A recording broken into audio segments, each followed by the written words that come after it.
Actually, it's not an earring, it's a tikka. It's not so comfortable. Okay.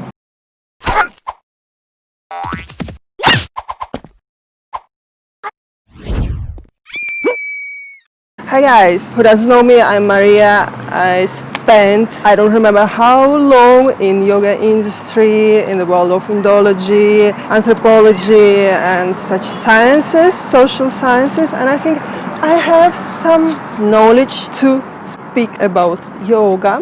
Today I wanted just to tell briefly about the whole current situation in the world of yoga, because I see that a lot of misunderstandings are getting together and a lot of different information that people who really want to dive deep into the world of Indian philosophy cannot find the core.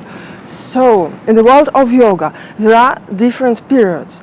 There is period of Patanjali, who wrote Yoga Sutras in the 2nd century before Christ. Maybe later, there are some arguments about this. So, it's supposed that yoga existed before 2nd century, maybe much earlier, because the tradition is spoken.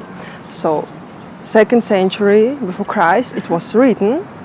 And Yoga Sutras don't involve this physical practice, a lot of postures. Yoga Sutras are more about sitting and concentrating on something and achieving some state of consciousness. Then there is Tantric Yoga. Tantric knowledge was developing since 7th century. Late texts like Shiva Samhita are dated about 17th century. Here there is the knowledge of chakras, of the practice of different postures and so on. That looks a little similar to something that we can see nowadays. But in the modern period, if you look at the structure of Indian classical activities, you will see that something doesn't fit. If you look at Indian classical dance, Indian classical music, these systems are very complicated. Or Sanskrit, if someone was studying Sanskrit, really studying not just some words and some mantras, you can see how complicated the structure of everything is. And there is a classical way of learning classical Indian disciplines. And if you compare Indian philosophy, Indian classical disciplines with yoga that is sold in Europe, USA, everywhere, you will see how easy, how simple this system is. There is some mismatch, because actually what we call yoga now, it's some gymnastics that was borrowed in European gymnastics.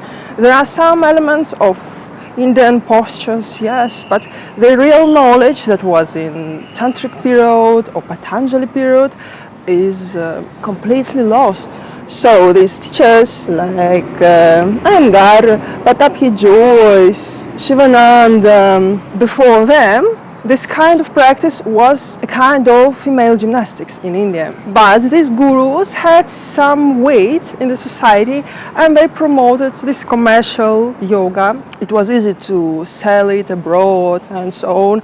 And now, even in India, such kind of yoga is popular, widely used for weight loss, for making strong body, and has almost nothing in common with Yoga Sutras of Patanjali or some parts of Shiva Samhita or Gheranda Samhita or anything. I don't think that it's bad or the system is nice and really it makes something, but still there is some misinformation to call it an ancient system. So I hope this information was useful for you. If you know everything, you can look at other videos. There are videos in English on my channel. Maybe you like them, maybe something of my sequences in yoga, in modern yoga you will like. So stay with me if you like.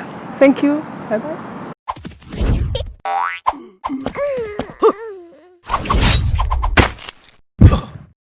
Оператор вам не нужен? Не, спасибо.